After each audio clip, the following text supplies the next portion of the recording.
Following question. For how long would you be interested in being a K-12, I'm sorry, that should be 12, a K-12 educator, teacher? So you text, again, to 37607, include your response. Your response could be CF001, CF002.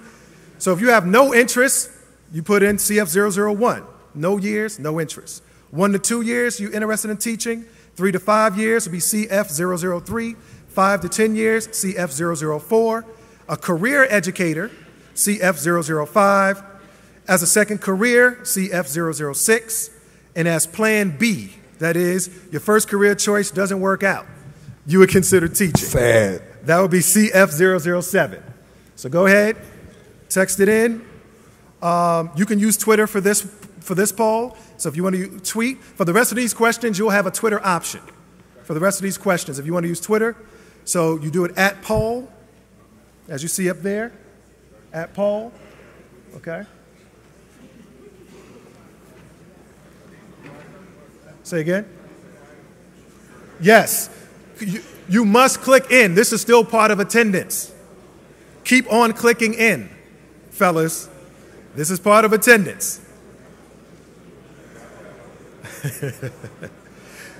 All right, and it also helps us with some things we're doing internally. Okay? Same thing, 37607, select CF001 through CF007.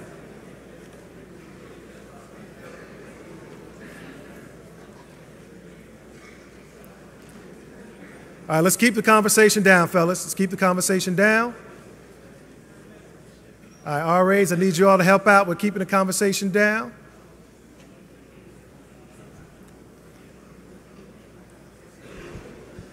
All right, 30 more seconds on this. And again, if you have some challenges, some problems, we can get you at the end in the back.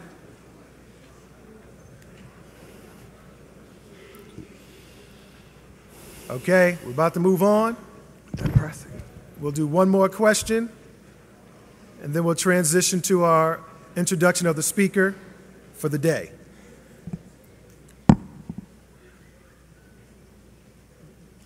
All right, so, and actually there is a delay. So as long as you send it, you get your confirmed response, you're good. All right, so, Mr. Johns, if you can you see the screen? I can. You can? Yes. Okay, so this is what we're looking at, interesting distribution. Tough job. Right. All right, so next question. All right. Now, if you can see this, are you interested, so this is not about being a teacher, are you interested in a career in the education ecosystem? So you don't, it doesn't necessarily have to be teaching. All right. All right. Hey, that's on you all. Remember when Jeff Johnson was here last time and he put out that charge about the ecosystem? This is how we're going to collect this data to help follow up on what he said. Okay, so I understand if folks are I mean, it is what it is. All right, so teaching, you could be in a leadership role. That's a principal, superintendent, charter operator, etc. If you're interested in policy, that's influencing education rules and laws. That could be a politician, that could be an advocate, that can be a lobbyist, and so forth. There's multiple roles there. If you're an entrepreneur and interested in creating a product or service related to education, then you can go ahead and indicate that. So goods and services, programming, etc., especially technology and software, that's a big one. If you're interested in the administration, so a central office, district position, accounting, operations, logistics, and so forth. Okay?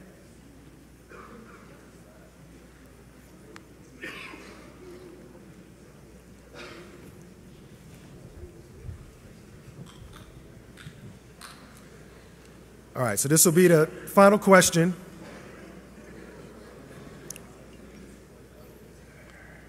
Give you a little time with that.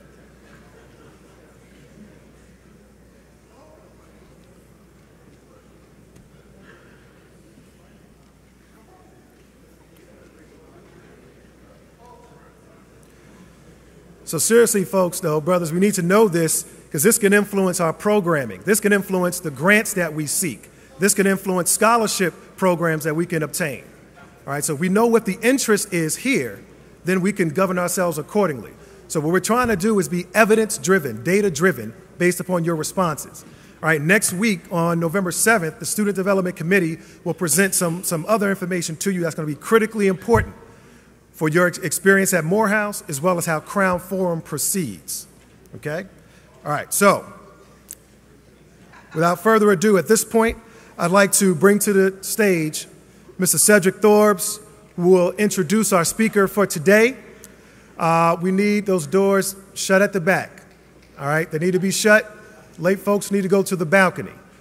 So Cedric Thorbs will come forward and introduce our speaker for today. Let's give a round of applause for your Morehouse brother, Cedric Thorbs.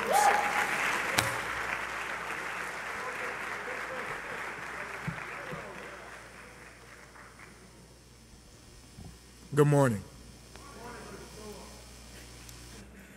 David Johns is the Executive Director of the White House Initiative on Educational Excellence for African Americans.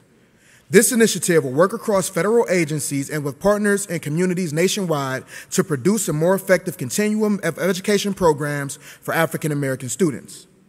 Prior to joining the department, Johns was a senior educational policy advisor to the Senate Committee of Health, Education, Labor, and Pensions, acronym HELP, under the leadership of Senator Tom Harkin, Democrat of Iowa.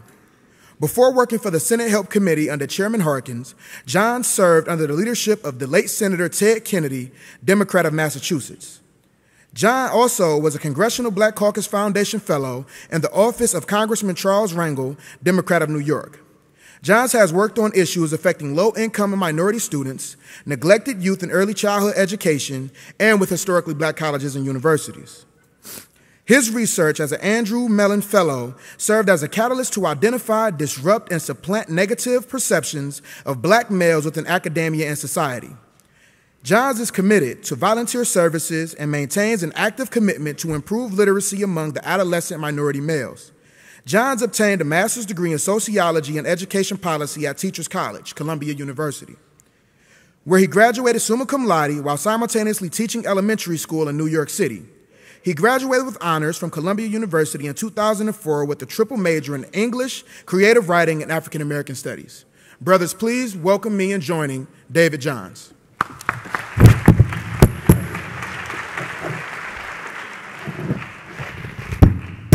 Brothers, I appreciate that. I'm a little disheartened by the poll results. I tweeted that my job here has been made that much more challenging, and so it's my hope that by the end of the time we have here today, a few more of you consider careers in education. But before we get started, let me just get a sense of who's in the room. How many of you guys are on Twitter? Let me see a show of hands. Awesome. So I am at Mr. David Johns, and if you could start, let's have a conversation. If you have questions while I'm talking, tweet me, and we'll spend the last 10 minutes answering them. But right now I have a question for you. The vast majority of you said that you would consider a career in the teaching ecosystem as a plan B. I think the first question, the numbers were even more stark with regard to people who would consider being a classroom teacher. And my question to you is simply this: why? If you think about all of the challenges that you faced, all of the opportunities that you've been presented with, the dreams that you have that you want to achieve when you leave this space, and even those that allowed you to come into these doors to become a Morehouse man, they are almost all anchored in some way, shape, or form in education. But when black men think about the careers and opportunities for us in the world, very seldom do we see ourselves in a classroom. And so again, I ask you, why?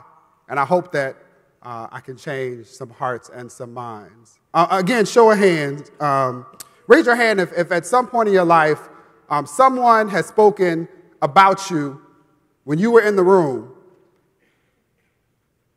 communicating things that they thought were true about your life and where you came from, your family and your circumstances, and never invited you into the conversation. Has that ever happened to you?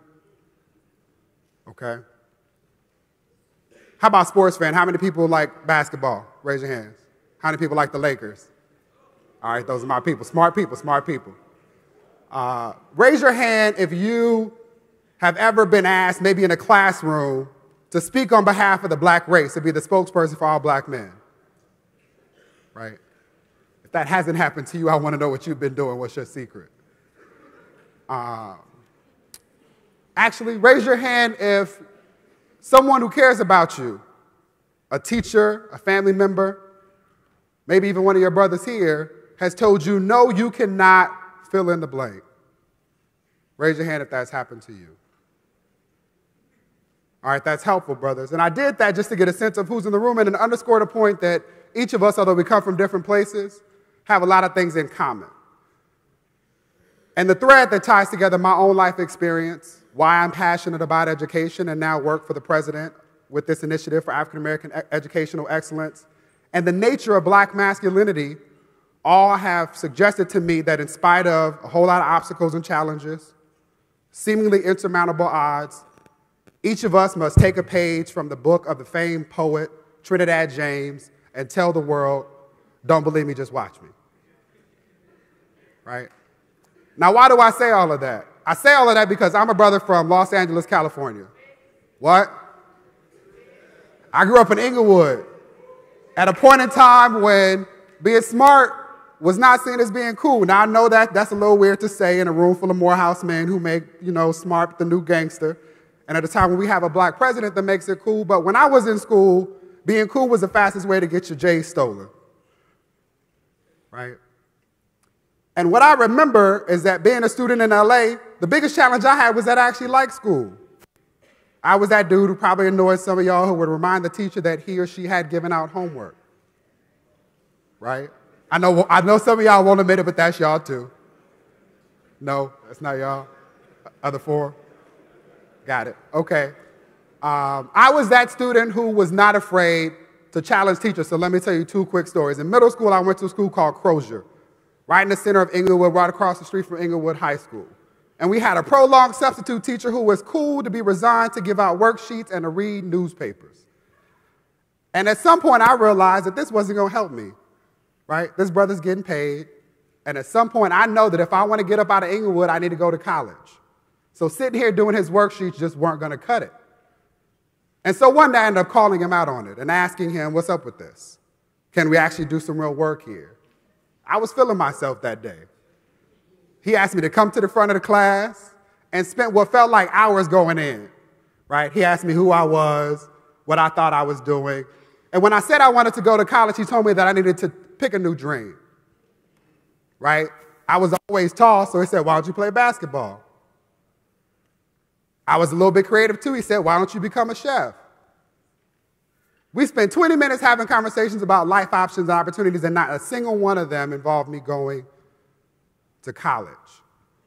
Fast forward a few years later, and I'm in high school, at a pretty good high school in California called Pacific Palisades. I would take a bus an hour each way in traffic to get to school because it was supposed to provide me with a better opportunity. And like you, I did everything that I was told to do. I played sports. I acted in the school plays. I was on the homecoming court. I was student council president every year.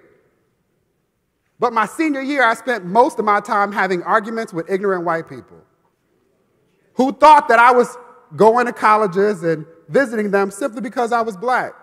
Forget the fact that I had to run twice as fast as they did, that I took the same courses, participated in the same extracurricular activities.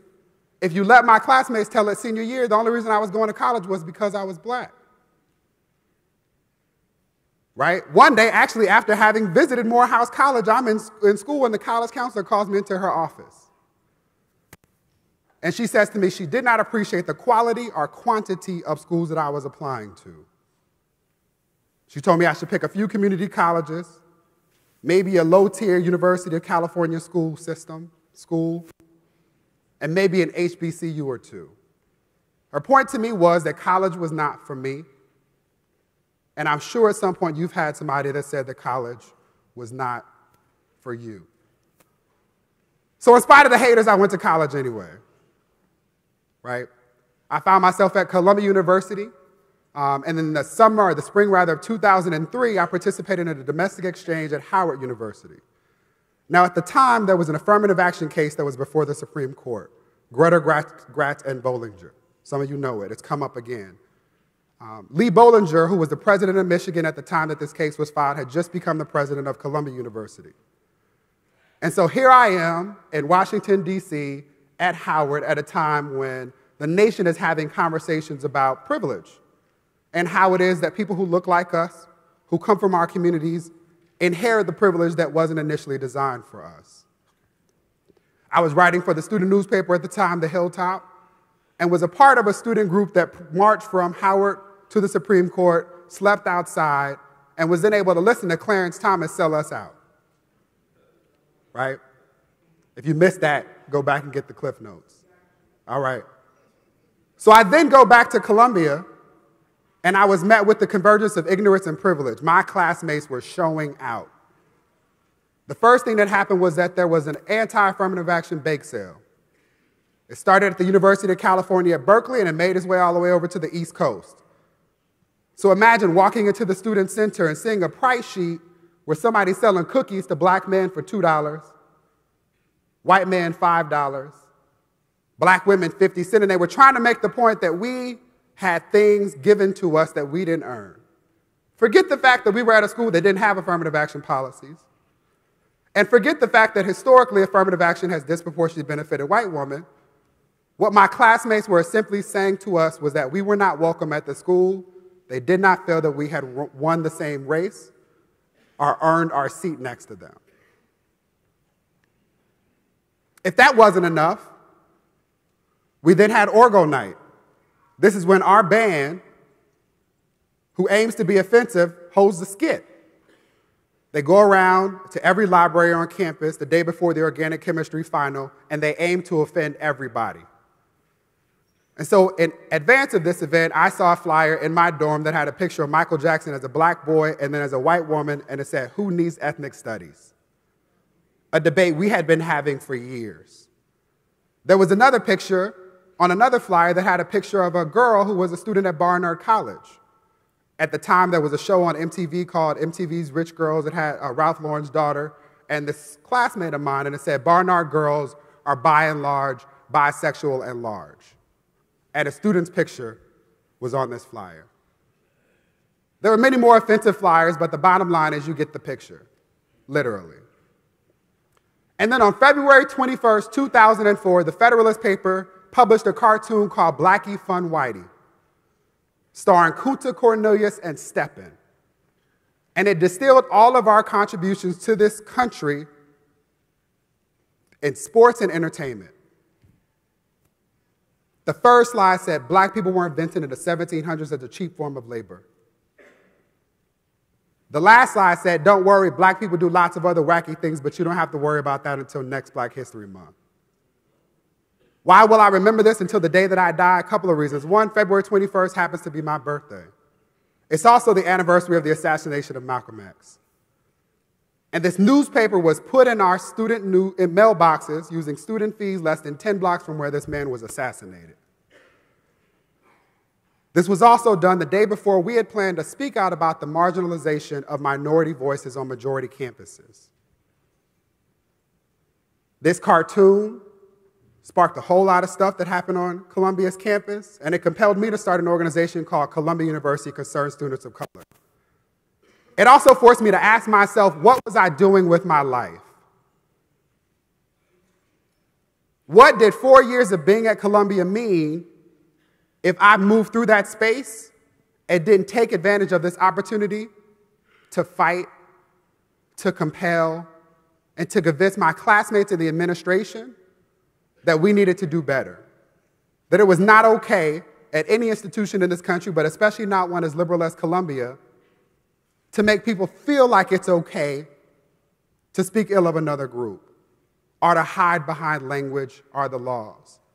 And what I'm saying here is that before my senior year, I thought that I was going to go to Columbia, become a lawyer, make a whole lot of money, turn up, and live easy. That was the message that I had received. If I was sitting in your seat, I probably would have responded to these questions in the same way. Nobody in my life had ever said, you should think about being an educator. You should think about the obligation and responsibility that you have to commit yourself to social justice. You should put your body in a space where you can do the most good. And I'm making all of that plain to you. Here I was, a senior at Columbia, thinking I was going to use law, the vehicle of law, to change things. And I'm having these conversations with Lee Bollinger, one of the foremost advocates of freedom of speech. And he's reminding me that the law is not a radical vehicle for change. It's much more about preserving precedent. And in this moment, all of these life experiences that I have had came to a head. And I was literally lost, right? I was the dude that had a plan and a backup plan and a backup plan and that backup plan. But without somewhere to go, I ended up just having to call on God. So I was working with the mentor throughout this whole negotiation and these protracted exchanges, and her office happened to be in a school building. Now, I had always worked with kids. I had volunteered at Double Discovery Center, did some things with Jumpstart, volunteered at an entrepreneurial summer camp after my freshman year. But if there was one thing I knew was that a first-generation college graduate from Inglewood, California was not supposed to become somebody's teacher. And I struggled with it for a long time, the it being the calling on my life that God had for me to be an educator. I had battles with my friends. They call themselves having an intervention when I started talking to them about wanting to be a teacher. They're like, nah, D, we can give you money to go build a school. Right? Why would you waste your time and your talent in this space? And it was hard, right? It is me acknowledging and accepting that there is something that I feel compelled to do.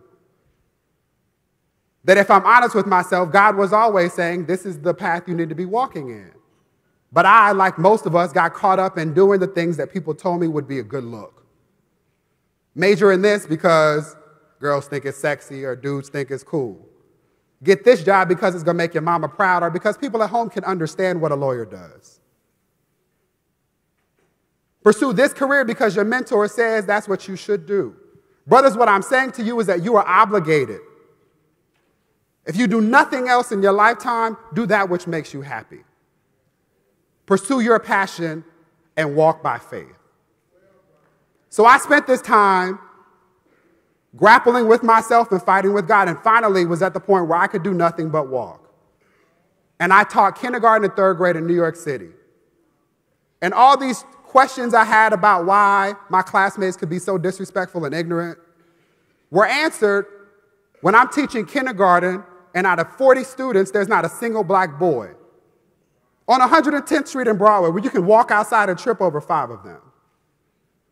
What I'm saying is that all this stuff starts early, right? So imagine little girls playing house and thinking about what life is going to be like when they grow up and they don't have another black man in that space to look at. Imagine what it's like to have your white students ask you why it is that only the black girls are the ones that stay after school. And then later suggest that it's because their mommies don't love them, because he heard his nanny say something like that. Imagine being in a space where anytime there's an issue with other brothers in the school, you as the black man are called to be the police or the interpreter, right? All of that does something to you. And again, when I was in this space, I really wasn't clear why I was there or what I was going to do, but I was committed to walking in faith. And what I'm saying to you is that everything that I found myself being interested in was revealed to me as I continued to walk.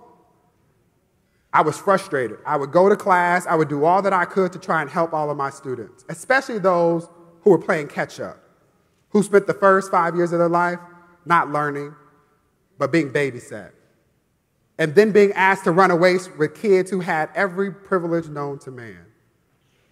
I then would go to class, and we would talk about policies that were supposed to help fix these things, and they weren't working. And at some point, I said, it can't be that hard. I'll move to D.C., and I'll do it myself. The point I'm making here is that, brothers, we have to take risks. I took a pay cut from teaching. I packed up everything that I owned and I moved to D.C. to become a fellow in a world that I knew nothing about. Just walk by faith. And less than 10 years later, I now have the opportunity to work for the first black president our country has ever had, to ensure that the challenges that I've had and that the challenges that you've had are not inherited by our children. This job didn't exist when I was sitting where you were. And if it did, I probably would have said, like many of you did, I don't want any parts of it. But if you hear me say nothing else beyond life being too short to do anything other than that which makes you happy, hear me say this: no matter what you do, and to be clear, I want you to consider teaching. But people often say teaching isn't rocket science. They're right, it's harder. Teaching isn't for everybody. But I want you to ask yourself, could it be for you? The opportunity to speak life into, to affirm, to encourage someone who looks just like you should not be overlooked in any way, shape, or form. And so if you do nothing else today, just ask yourself, could teaching be for you? I want all of you guys to hold this date. Next year we will be here, the White House Initiative on Educational Excellence for African Americans, on February 13th and 14th, right? I want to revisit this discussion. Before we go to questions, let me tell you a little bit about the initiative, right? So the goal of the initiative is very simple. It's to close the achievement gap for all black people from birth through college completion and career entry. We've got 6 areas of early priority. One is early learning. 80% of black kids are in some form of an early learning program. That's birth through 5 years of age, or kindergarten. But most of them are in programs with poor quality, right? And the thing here is, learning starts at birth, and the preparation for learning starts well before birth. So we spend all this time and all this money trying to get people who look like us to catch up when we really should just start early. So that's one. The second one is literacy. How many of you guys know somebody who can't read, who is functionally illiterate? Right? It's a big problem in our community, and it's something that we don't spend enough time talking about. I was at the Hampton Ministers Conference at Hampton, and there was a pastor who stood up and said that his biggest worry is that every day his son, who works in a hospital, might kill himself because he might consume something that is dangerous to him and he cannot read it. And when I asked the brother, how many times have you talked about this in your pulpit, he said to me he had it. We got to get beyond not talking about things because it hurts our feelings or we're embarrassed. And literacy is one of those, right? And so if all of you can read, everybody on your block should be able to read. Your responsibility. The third area is parent, family, community engagement. Think about how different our communities would be if we spent half of the energy that we do celebrating sports and entertainment celebrating brothers who participate in robotics competitions or debate teams, right?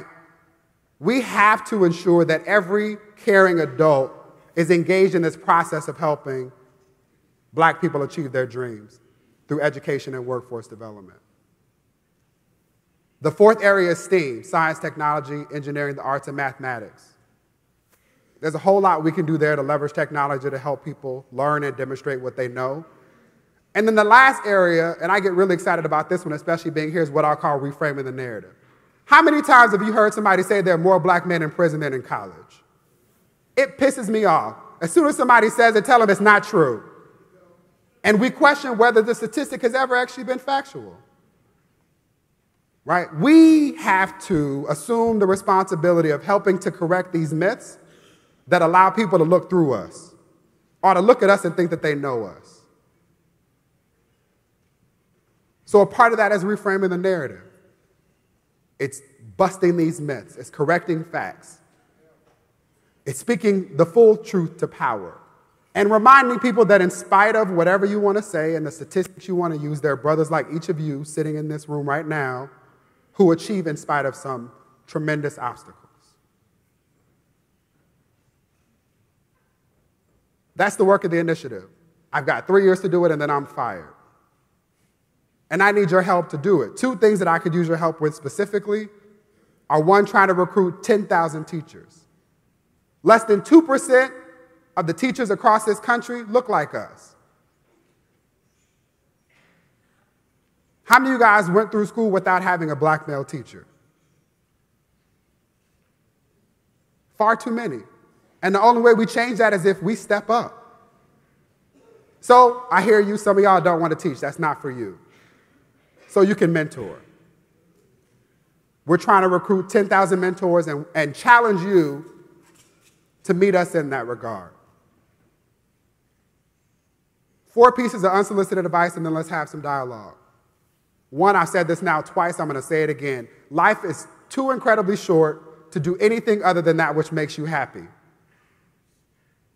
If you are majoring in something that is not your passion, change it now.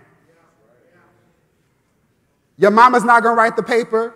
Your advisor is not going to take the course and pass it for you. You should pursue something that makes you excited. The second thing is, no matter what you do when you leave here, you are obligated to use your privilege and your talent to do good for somebody else. I know that's the part about being a Morehouse man, being committed to social justice, being ethical and responsible, doing something for somebody else in the way that people have done it for you. The third thing is to take care of yourselves and each other. In the last 5 years, I have had 10 friends take their own lives. Mental health is a serious concern in our community. And far too often, we go through things alone, and we don't need to.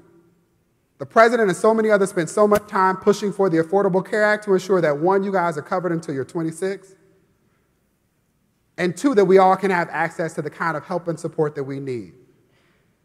Go with God, but also call a doctor. And the last thing I'll say is this. Have fun. I know y'all are Morehouse men, live it up. But turn up responsibly. Thank you.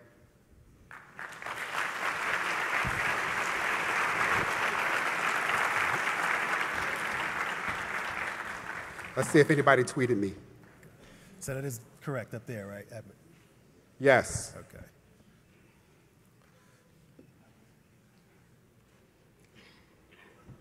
Corey and I talk often on Twitter. Corey says many people hate to realize they're going into education because of the lack of support. I would be real clear. One of the reasons I left the classroom was because of the lack of value associated with the profession. Right? If you guys do nothing else in the next week, tell each of your professors that you appreciate them. We seldom do that. Now, look, Brian over here smiling, I already know That's it. right. Just tell them you appreciate them. It makes a big difference. What do I think about the importance of fine arts education and the development of students in primary and secondary education? Willie asked me that. It's critically important. I mentioned STEAM, and sometimes people say STEM. The A is really important for me, especially when we talk about black folks, right? We're creative, right? So one of the things that I find myself arguing in Washington is the need for us to give credit for non-competency-based methods of demonstration, right? How many of you guys know somebody who makes beats, who thinks they're a producer, right? Some of y'all in here, right? So here's what I think about, right? Like in a traditional sense, kids don't get credit for that, right? Somebody might go home and spend every hour when they're not in school making and perfecting beats, like perfecting that craft. And there's a lot of skill that goes into that. So what would it mean for us to give a student credit for that expression of achievement? I think secondarily, arts is also something that allows us to it's an outlet, and it allows us to display things that we've acquired or learned over time in ways that you can't writing a paper or something else. So all that I have to say is critically important. Financial incentive. The perfectionist says financial incentive. Black people are not yet stable enough to be as philanthropic as we need to be. I wholeheartedly disagree, and I welcome the opportunity to have this discussion with you after. Philanthropy is about investing. And most people think it's about investing money, but you can also invest your time, right? And so no matter where you are, you can find some way to be philanthropic, right? You can, with 5 brothers, pick a classroom, and each of you go once a week to read to them, right? That's a way to be philanthropic with where you are now. My contact information, David, D-A-V-I-D, .johns, Johns, @ed.gov, or you can tweet me.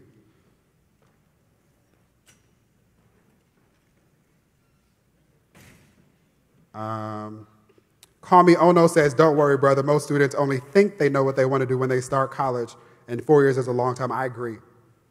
Challenge yourself. Study abroad if you can. Explore internships. If you think you might be interested in doing what I'm doing, let me know. We can get you a job or something. What was my high school GPA? I graduated with a 4.2. Did your study habits from high school leak over into college?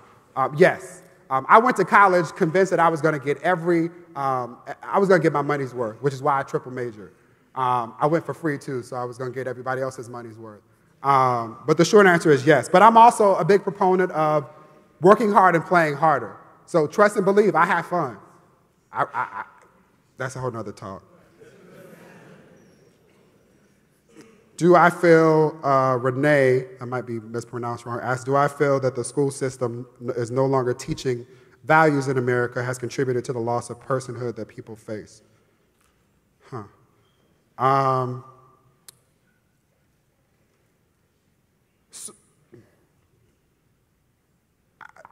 We have to be careful when we think about what schools and educators are responsible for. Sometimes there's a way in which we talk about schools as if they're supposed to do all things for all people, and that's simply not true. And the footnote here is that in spaces where students don't have families or communities, schools and educators should supplement. But it's important for us to have family conversations about what we need to do to clean up our own homes, right? We owe it to ourselves to teach each other and to teach our families about being responsible. Right? When I was growing up in Inglewood, I participated in a rites of passage program with the Inglewood Police Department, and it was through that experience, which was very much steeped in African history, that I learned that in order to be a man, you had to be able to provide for yourself and your family mentally, physically, emotionally, spiritually, and financially. That's not a lesson that I should have gotten from school. That's actually not a lesson that I want a whole lot of people trying to teach the family that I'll have someday. So I say all of that to say, there are conversations we need to have in schools about civics and morality and about respect, but it's not the school's sole responsibility. Brian, how am I on time? You can do one more. One more. Let's make it a good one. Shout out to the Mellon Fellows. Also, shout out to the gentlemen of Kappa Alpha Psi Fraternity Incorporated. That's right.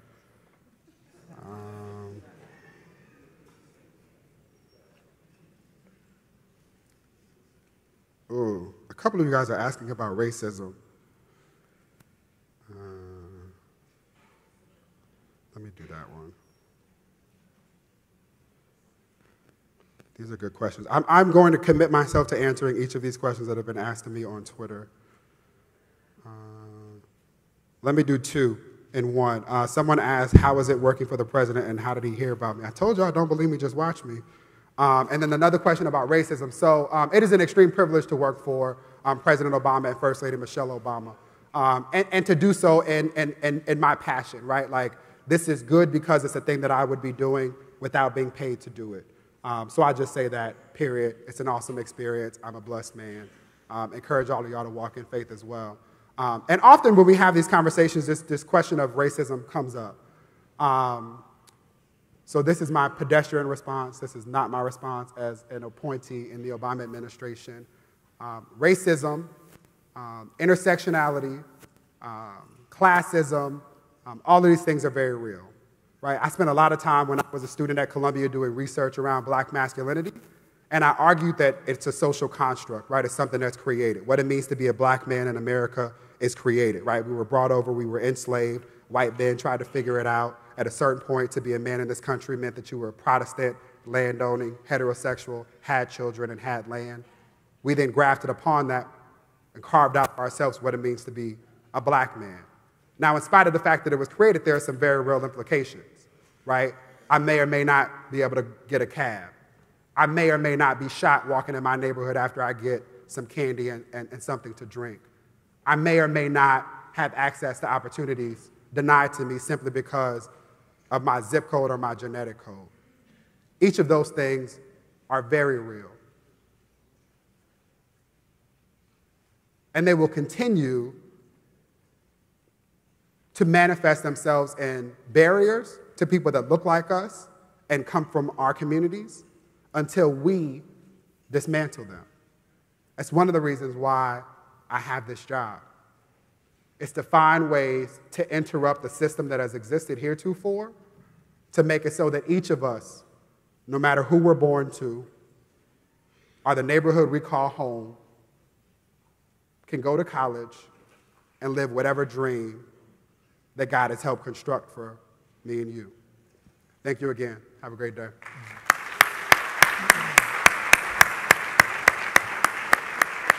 Thanks for the intro. And gentlemen, you all really need to understand, this is a pretty big deal, having the executive director of the White House Initiative for Educational Excellence for African Americans here.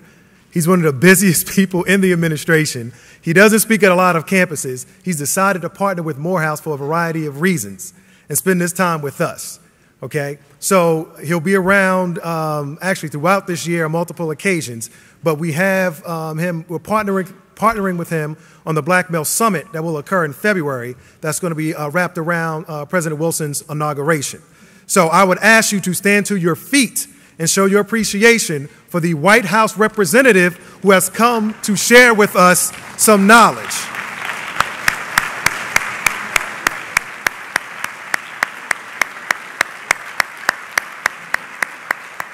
Hold up, do not leave. It is not 11:50. Do not leave. Now, what you need to do, have a seat real quick. See y'all cats. So this is what we need to do. Take out your device. Use the same device you use for your M number and answer this question. What do you think needs to be done to improve K-12 education?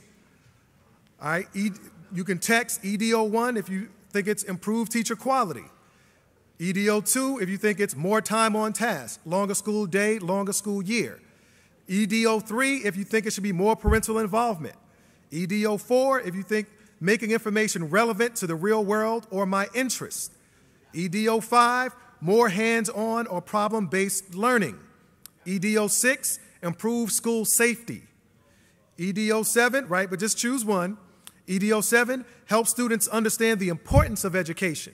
That is, that it's a priority above and beyond material gain and so forth. EDO8, incorporate technology more effectively into the classroom and into the school building. So we know this is not an exhaustive list, but we need your feedback because as you all are probably gathering, Morehouse is expanding our reach in terms of black males. So we're looking at black males in higher education, but we need to look at black males throughout the academic pipeline, K-12 as well. Because a lot of your performance here at Morehouse is correlated strongly with your pre-college performance. The diamond in the rough is rare. So you're a 2.0 student, then you come to Morehouse, you're a 3.6, 3.7, very rare. One of the best predictors of future performance is past performance. But you can change, and you have the capacity to do so. So clicking on these answers, this is the loop on your attendance. If you don't answer this is the beginning and the end. So when we take attendance, when we look for today, we're looking at beginning and end responses. If they're both not there, you are absent. Tell your friends. All right, so click in here. We need a beginning response that we should have received by 11:05, and this end response. For those of you who had no devices or had some error messages, in the back we have the tables in the lobby. Make sure you get your name checked off. They will only be accepting people who are exiting out those 4 doors. So balcony folks, my apologies to you. All right, so we good here? Anybody need more time? All right, no, ho. Now we will sing the college hymn. Brothers, let us stand and sing the college hymn together.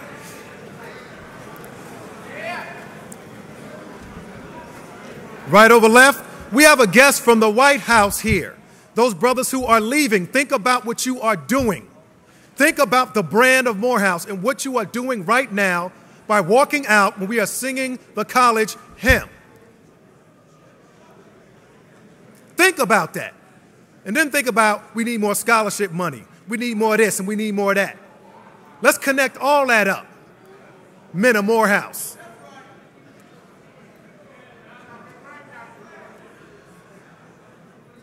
It's real talk, fellas.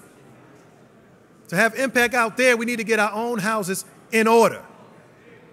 Decent and in order. Amen? Now, the problem is I can't really sing, but I'll start us off. Dear old Morehouse, dear old Morehouse, we have pledged our